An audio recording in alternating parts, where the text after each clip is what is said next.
Arcpop vous présente une émission animée par Péverte.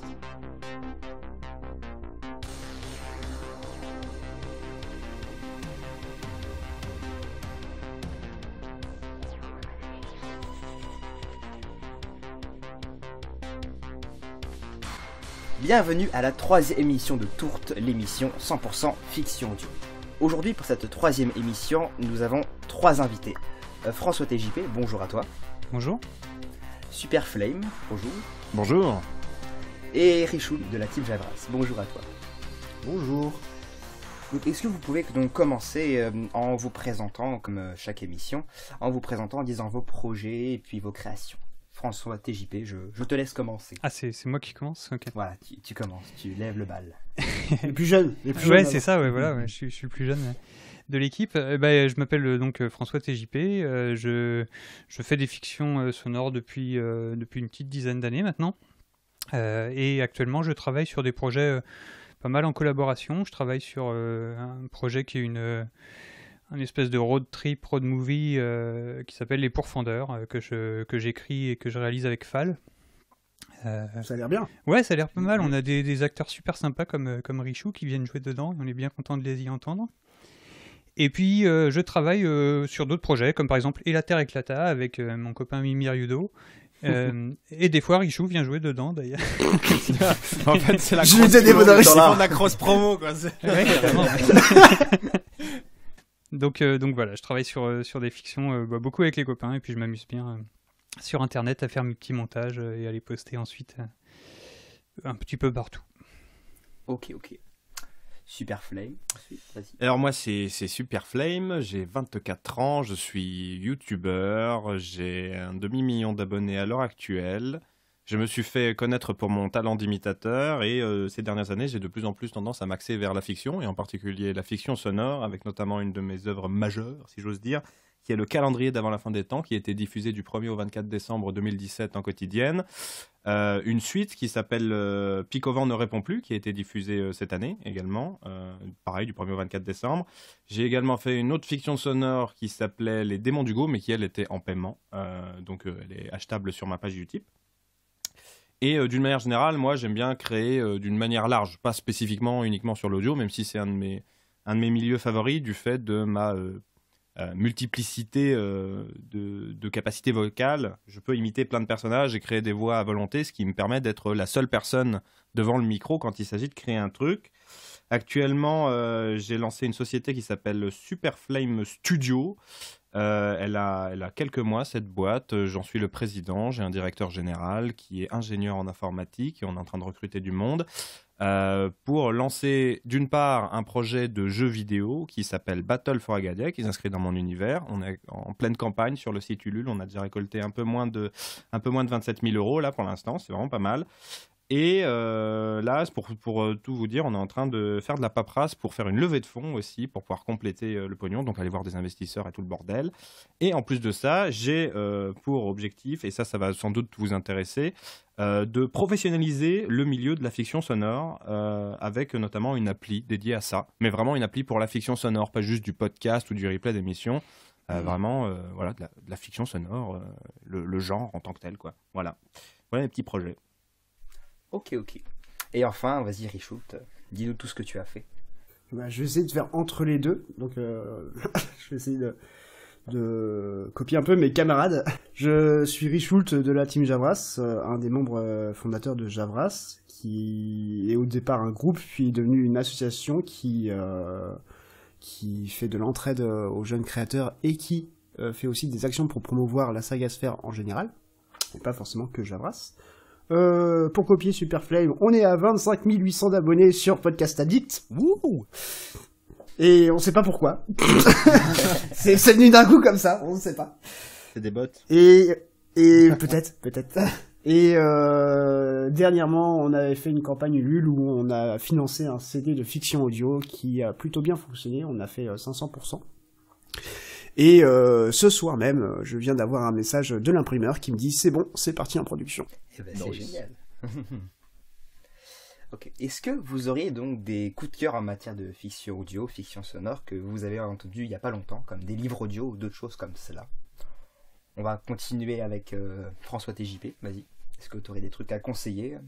Ouais, carrément. J'en ai pas mal en fait. Il y a plein de choses que j'écoute et que j'aime bien. De quoi je vais te parler ce soir? C'est ça la grande question. Ouais, il y a un créateur que j'aime bien, puis qui est un copain en plus, qui s'appelle Walter Proof. Et qui a fait une fiction cette année qui s'appelle Jusque-là, on était tranquille, qui est une petite fiction en 5 épisodes. Où il se promène à chaque fois tranquille, quoi, et puis il y a quelqu'un qui arrive et il se passe une situation un peu ubuesque, assez marrante. Voilà, c'est fait sans prétention, c'est très marrant, c'est des petites capsules de 4-5 minutes qui sont très drôles à écouter.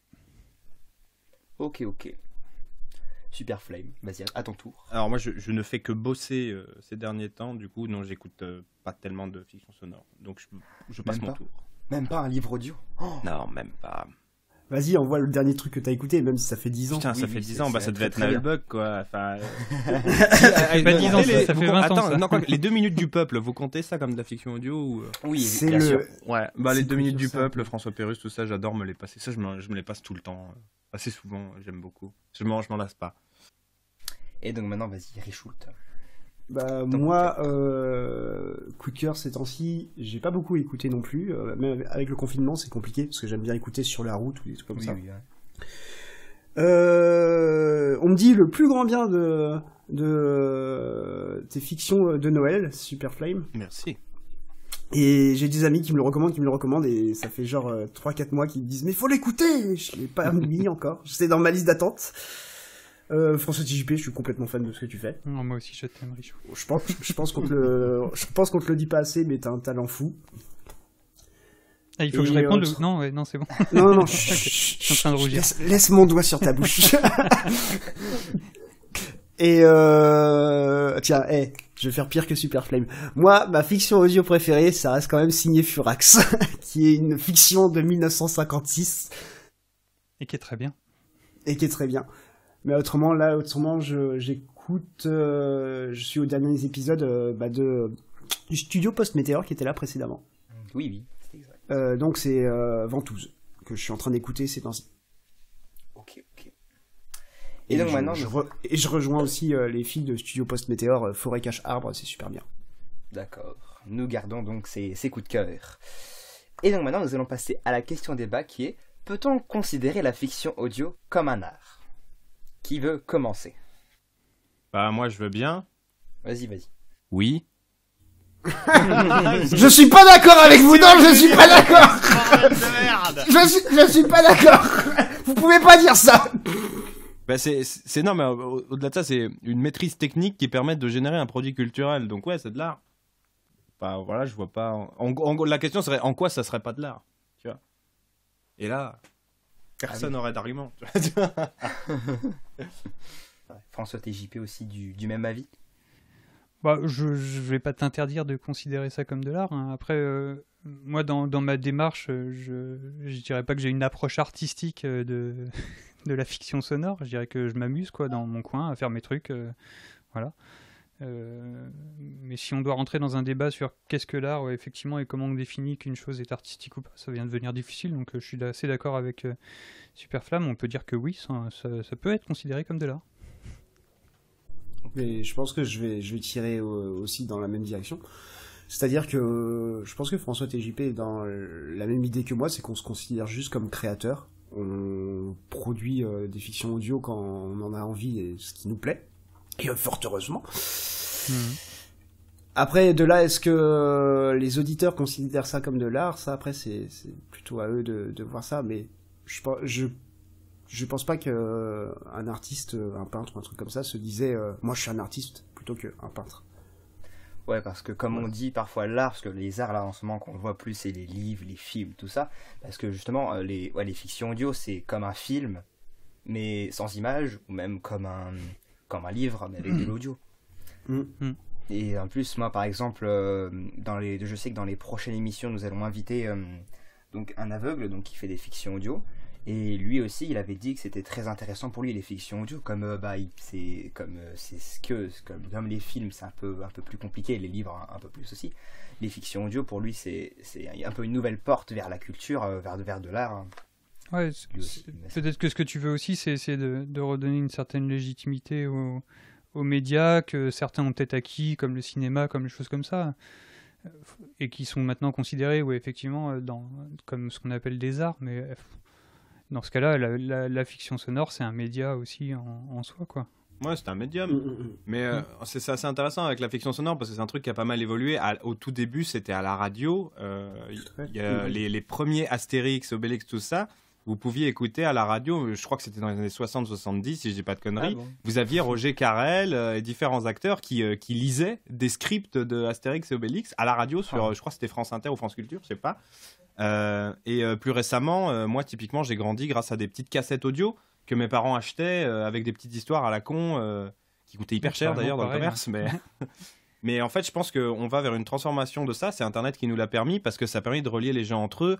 Et contrairement à l'audiovisuel pur qui nécessite de gros moyens de production, une fiction sonore, il te faut juste un micro, un petit script, voilà. Et si tu veux un dinosaure, tu mets un cri de dinosaure, quoi. Et c'est un média qui est facile à produire et à partager au final. C'est ça que je trouve très cool. Et ça permet à chacun de stimuler son imagination, parce que typiquement, c'est un truc dont je me rends compte avec mes fictions sonores. Il y a beaucoup de gens qui produisent des fanarts. Très peu voient les mêmes choses. Même s'ils ont tous écouté la même histoire, ils n'ont pas interprété visuellement de la même manière. C'est quelque chose que je trouve très beau. Un même perso va avoir dizaines de chara-design selon qui l'aura dessiné. Et c'est vraiment un truc super cool. C'est une porte vers l'imaginaire. D'autres remarques avec cette question? Non, je suis d'accord avec ce qu'a dit Superflame. Juste après, le visuel, c'est quand même important aussi pour promouvoir son média et tout ça. C'est pour ça qu'il faut faire attention de pas trop en donner. Je vais prendre en exemple Clyde Vanilla.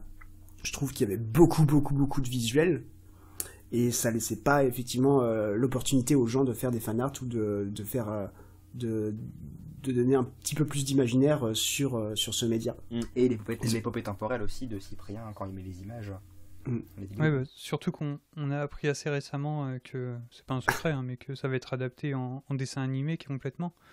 Donc on voit aussi peut-être l'envie d'avoir, peut-être dès le départ, avoir eu envie de faire ça, quoi, et de peut-être pas avoir eu les moyens ou quelque chose comme ça. Ah, il va en faire un dessin animé de l'épopée temporelle, je savais pas. Ouais, il nous a donné il a fait une annonce exclusive sur le Netto.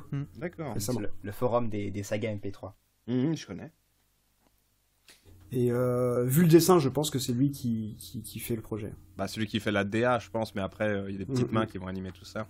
Ouais. Bah, à voir, hein. À voir, mais ça peut être aussi super intéressant. C'est une logique que j'aimerais adapter, moi, avec mon projet d'appli. C'est en fait, ça permettrait d'avoir des métriques sur quelles sont les séries à plus fort potentiel qui plaisent le plus aux gens. Et pourquoi pas, après, basculer vers un autre médium. La série audio qui, entre guillemets, était facile à produire. Si l'histoire a plu aux gens, les a touchés, ben pourquoi ne pas passer du son à l'image aussi et partir soit sur une approche de dessin animé, limite en reprenant à peu près la même bande-son, soit, pourquoi pas, produire un petit court-métrage, une petite web-série, un truc comme ça, dérivé du produit lui-même. Non, aucune autre remarque, des trucs... Non, toujours non, pas. Surtout qu'on a beaucoup dévié de est-ce que la fiction audio c'est de l'art. Ouais, je pense que la question elle nous a enfermés assez vite au final. Elle porte pas trop à débat, je pense. Donc on peut tous se dire que la fiction audio c'est un art. Oui, je pense. Voilà, oui. Même on peut oui. Tu peux le considérer comme un art, ouais. Y a pas de souci. Après, si t'as pas envie, c'est pas grave non plus. Hein. C'est ça. Moi, je le considère comme un art. Moi, je le considère comme un art. Bah, très bien, tant mieux. Une question, voilà. J'espère bien. Attention, je suis un artiste, moi, monsieur. Tu es pas. Non, tu viens de dire, Richoult, t'avais pas le droit de dire que t'étais un artiste. Ouais, moi j'ai rien dit. Hein. Moi, je dis rien. Allez-y, faites votre art de votre côté. Moi, je vais créer avec mes petits Lego et c'est tout ça.